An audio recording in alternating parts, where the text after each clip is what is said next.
Rádio AGECOM, a rádio do curso de jornalismo da Estácio Teresina. Olá, ouvinte, seja bem-vindo ao nosso programa Revista AGECOM, em parceria com a agência de comunicação Júnior AGECOM.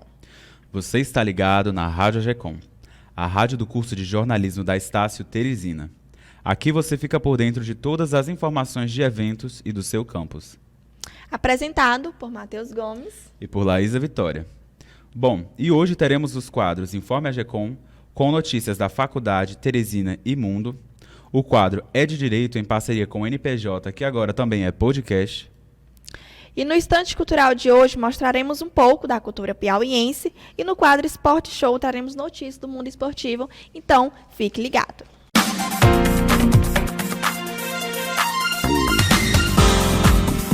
Revista AGECOM, o seu espaço diário de informação.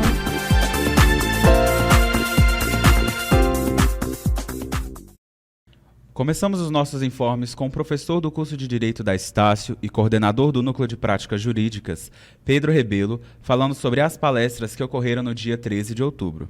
Olá a todos, quem fala é o Pedro Henrique Rebelo, coordenador do Núcleo de Práticas Jurídicas da Estácio, com muita satisfação, alegria e também agradecendo enormemente o sempre espaço que a AGECOM gentilmente nos concede para tratar, para repercutir nossos eventos, falar sobre as palestras que nós teremos hoje no auditório da nossa faculdade, a partir das 16h30, em alusão à terceira Semana Nacional Acadêmica. Pois bem, dentro desse contexto de trazer para os alunos do curso de Direito experiências, vivências práticas e também acadêmicas, junto a referências na área jurídica, nós estaremos recebendo hoje o Dr. Nivaldo Ribeiro, promotor de Justiça do Estado do Piauí e atual coordenador do Programa de Defesa do Consumidor do PROCON.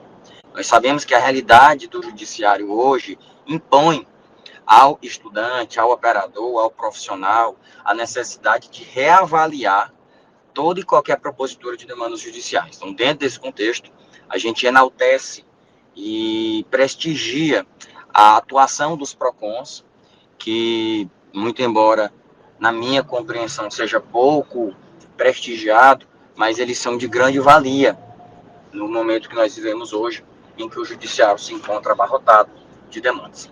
Então, o doutor Nivaldo vai falar um pouquinho para a gente sobre a atuação dele à frente do PROCON, sobre os resultados já conquistados, a fim de que os estudantes possam também compreender o funcionamento, o papel, a missão institucional do PROCON. Tá bom? Em seguida, nós iremos receber também o Dr. Ciro Oliveira, advogado, experiente, vai falar um pouquinho para os alunos. Esse evento ele é destinado para alunos do primeiro ao 10º período, falar um pouquinho sobre o uso das tecnologias como premissa para o desenvolvimento do Poder Judiciário. Então, a gente sabe que hoje a tecnologia ela se põe à disposição do Poder Judiciário por meio de inúmeras ferramentas que, inclusive, com a pandemia, se tornaram mais intensas e mais presentes na vida de todo advogado. E ele vai falar um pouquinho para os estudantes, explicar como era há 15, 20 anos atuar, advogar, e como a advocacia hoje se desenvolve, todo o exercício da jurisdição. Então, essa é a ideia, trazer aos estudantes essa referência profissional, essa experiência de pessoas que trabalham, que labutam há mais tempo, para que os alunos possam se espelhar, possam também aprender e que sirva como um espaço importante de diálogo, de debate, de boas reflexões. Tá bom? Um abraço a todos. A equipe do programa Revista AGECOM conversou com os convidados. Fique agora com a sonora de Nivaldo Ribeiro, que é promotor de justiça do Ministério Público do Piauí e coordenador do Programa de Defesa do Consumidor. Eu estava até conversando aqui com o doutor, com o doutor Pedro, e mostrando que essa prática de convidar pessoas de órgão, né, inclusive relacionadas ao consumidor, é muito importante para os alunos conhecerem. Porque, infelizmente, o que a gente nota, as faculdades não adotam o Código Consumidor como um instrumento importante para a sociedade, né? E hoje está avançando, que o que está valendo hoje é a conciliação e a mediação. Não adianta o advogado, o profissional sair daqui com a política de judicializar. Então essa política não é correta, o judiciário não tem mais capacidade de julgar, porque não tem mais espaço aglomerado de processo. Então hoje a partida, nesse novo milênio, é a conciliação e a mediação. Obrigado. E o que os alunos já podem esperar para hoje dessa palestra, que eu acho que vai ser muito importante realmente para a formação deles? O que vocês diriam para quem quer ingressar na área que vai ser abordada hoje, por exemplo? Eu acredito que depois da nossa conversa aqui, 80% dos estudantes vão aderir ao Código de Defesa do Consumidor e ver que a melhor local de se procurar a solução da demanda é no PROCON. Que o PROCON, inclusive, tem um poder sancionatório, que quando não há acordo, o PROCON pode multar esse fornecedor e, inclusive, também recorrer ao judiciário. E o advogado Ciro Menezes também nos concedeu uma entrevista. A tecnologia, esse é o tema de hoje, ela veio para ajudar o judiciário piauiense, brasileiro, nacional ao todo. Então, nós estamos aqui nessa palestra para mostrar aos alunos de direito, eu acho que 8º e 9º período, da importância da entrada da tecnologia no judiciário, principalmente pela ferramenta chamada PJE, que auxiliou os advogados, magistrados, servidores, tudo isso dando andamento mais célere aos processos. E o que os alunos podem esperar para a palestra de hoje, doutor? Eu acho que eles podem esperar um paralelo que eu vou fazer com o processo antigo, para eles verem como era muito dificultoso, e do processo hoje eletrônico, para eles verem como eles estão surfando a melhor onda possível do judiciário. Lembrando mais uma vez que se você perdeu a avaliação ou tirou menos do que 4 pontos na AV1, até o dia 22 de outubro você tem uma nova chance para recuperar a sua nota. Para isso, converse com seu professor para saber mais do programa Nova Chance. E quase um ano depois de bloqueio, o transporte alternativo voltará a circular com bilhetagem eletrônica em Teresina. O Diário Oficial do município publicou um novo ato administrativo. No documento, a S-Trans também estabeleceu a implementação de GPS em todos os veículos e determinou que deverá ter acesso a todas as informações no prazo de 10 dias a contar da publicação da portaria. Os veículos deverão passar por cadastramento e vistoria veicular na sede da superintendência, no prazo de 30 dias úteis. De acordo com a S-Trans, o não cumprimento dessas exigências resultará no bloqueio do acesso dos veículos aos aparelhos de bilhetagem. E o Ministério da Saúde confirmou 111 casos de hepatite aguda desconhecida no Brasil. Pacientes variam de 0 a 16 anos e apresentam sintomas como icterícia e dor abdominal. O primeiro caso foi notificado em março deste ano, na Europa. Mundialmente, foram confirmados 1.010 casos de hepatite aguda desconhecida em crianças. Os Estados Unidos e autoridades do México acordaram um plano para conter o número crescente de venezuelanos que cruzam a fronteira entre os dois países. A ideia é que os Estados Unidos possam expulsar venezuelanos para o México, ao mesmo tempo em que concedem acesso humanitário a milhares deles por via aérea. O esquema para conter a imigração ilegal na fronteira Estados Unidos e México foi anunciado há menos de um mês das eleições de meio mandato nos Estados Unidos, que ameaçam privar o presidente democrata Joe Biden do controle do Congresso. Biden está sob pressão com a chegada de milhares de venezuelanos. Rivais republicanos alegam que ele não soube defender a fronteira. E a Rússia lançou nesta quinta 3 drones kamikazes sobre Makariv, que fica a 50 quilômetros de Kiev, capital da Ucrânia. A aeronave não tripulada, que se destrói ao ser lançada sobre seus alvos, tem sido utilizada pela Rússia nas últimas semanas como forma de resistir à contraofensiva da Ucrânia para recuperar seus territórios. As autoridades da cidade afirmaram que as aeronaves atingiram instalações críticas da infraestrutura. Segundo o governo ucraniano, o ataque de drones foi feito com um modelo de fabricação iraniano. O governo do Irã nega ter fornecido armamento a Moscou, que também não comentou a utilização do armamento. Ouvinte, teremos agora o É de Direito, que também é podcast, com o tema A atuação das organizações criminosas no atual cenário brasileiro. Exatamente, Laís, e você confere aqui parte dessa entrevista com o professor e advogado criminalista Felipe Siqueira. Quando nós pontuamos a figura das organizações criminosas, nós temos que entender 2 pontos. O primeiro deles é o seguinte: nós não tínhamos até 2013 o conceito do que seria a organização criminosa.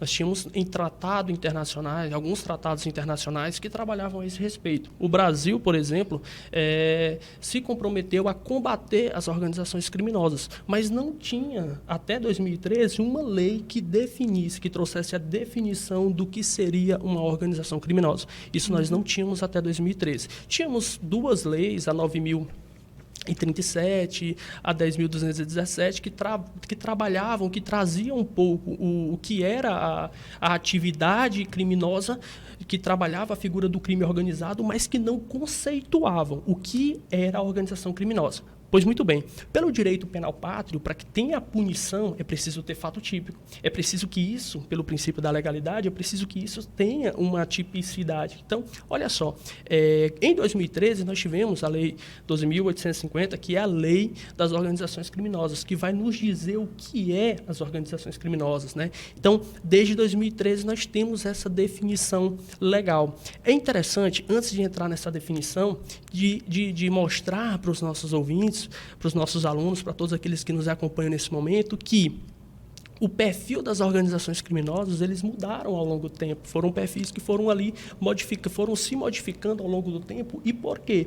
No início, nós tínhamos um tipo de organização muito peculiar, que seriam as organizações na característica de máfias. Máfia italiana, máfia japonesa, que tinha ali, de forma muito emblemática, símbolos, aquele pertencimento de família, de um pertencimento a um determinado grupo, né? E com o tempo, as organizações foram evoluindo, foram se modificando, e hoje nós temos a organização criminosa funcionando como uma empresa. E é uma empresa, só que uma empresa a favor do crime. Então, quando nós pontuamos hoje a figura das organizações criminosas, nós temos, na verdade, uma verdadeira empresa a favor do crime. Essa empresa, ela trabalha de forma organizada. Então, quando você pergunta, professor, quando é que nós podemos traçar o perfil das organizações criminosas? Primeiro ponto, uma empresa a favor do crime. E uma empresa que ali ela vai buscar gerar lucro, uma empresa que vai buscar crescer, se ramificar, lógico que através de atividades ilícitas, né? Então, a 12.850, quando ela vem, ela traz esse conceito. Eu tenho ali pelo menos 4 pessoas de forma organizada, estruturada, se promovendo, se organizando e promovendo ali através de atividades ilícitas, e nisso crescendo, se ramificando no meio social.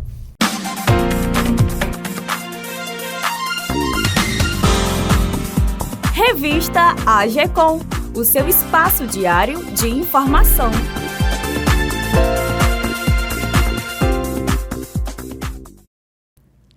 Voltamos com o Instante Cultural. Pogada Antifome. O evento é promovido pela Fundação Monsenhor das Chaves, em conjunto com a Prefeitura de Teresina, e a Arte Staff em prol das famílias carentes, e será realizado no dia 22 de outubro, no Teatro do Boi, localizado no bairro Matadouro. O evento terá muito rock, se iniciará às 19 horas, tendo como valor de entrada 1 quilo de alimento. Dia 11 de outubro foi dado início ao 2º Encontro Nacional de Confluências do Teatro Brasileiro. Com o cortejo Careata, o evento traz agora em sua 2ª edição apresentações artísticas em locais como Complexo Cultural Clube dos Diários, Teatro 4 de Setembro, Auditório da Biblioteca Pública Estadual Desembargador Cromwell de Carvalho, Senac e ruas do centro de Teresina. Realizado pelo Piauí Estúdios de Artes, apoiado pelo CIEC e Equatorial Piauí, se estendendo pelos dias 13, 14 e 15 de outubro. Agora fique com o quadro Esporte Show para ficar a par do mundo do esporte.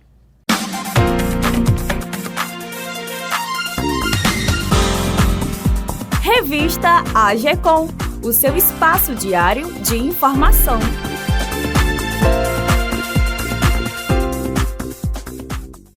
Obrigado, Laisa e Matheus. Eu sou Antônio Pedro. Vamos às notícias do Esporte Show de hoje. Com 9 gols na seleção no ano, a Adriana quer manter perfil decisivo até a Copa do Mundo. Prova final, a temporada de 2022 tem evidenciado cada vez mais a marca decisiva de Adriana na seleção brasileira feminina. São 9 gols feitos pelo Brasil, 4 deles nos últimos amistosos do time canarinho em preparação para a Copa do Mundo na Austrália e Nova Zelândia. Confiança em alta com a técnica Pia Sanchez e pessoalmente, a certeza que o trabalho está fluindo. Nos 4 jogos do Brasil, depois de conquistar a Copa América Feminina sobre a Colômbia, em julho deste ano, a atacante marcou em todas as oportunidades. E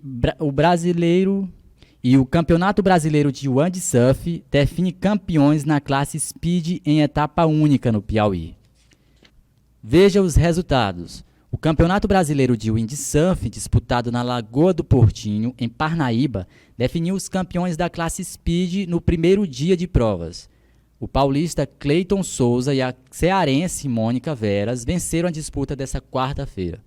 O evento segue até sábado, desta vez, com a briga pelo título na classe Slalom.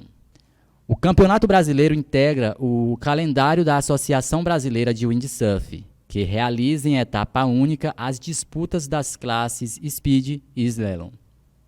E o diretor do Fluminense Piauí prevê autossuficiência com sucesso na base. Não precisa trazer ninguém, segundo ele. Adversário do Flamengo nas quartas de finais da Copa do Brasil, o Fluminense Piauí planeja atingir uma autossuficiência graças aos seus atletas da base. Diretor de futebol do Vaqueiro, Vicente Medeiros, apostou que daqui a 3 anos o tricolor não precisa trazer um grande volume de atletas profissionais de fora do Piauí, devido à oferta de peças formadas no Sub-20. O time desta categoria está nas quartas de finais da Copa do Brasil. Em pronunciamento curto, o técnico Marcelo Galhardo anunciou a saída do River Plate na última quinta-feira. Ele é técnico do time há 8 anos e está há 8 anos na função. O treinador vai continuar no clube até o final do contrato, em dezembro, e não vai renovar vínculos depois disso.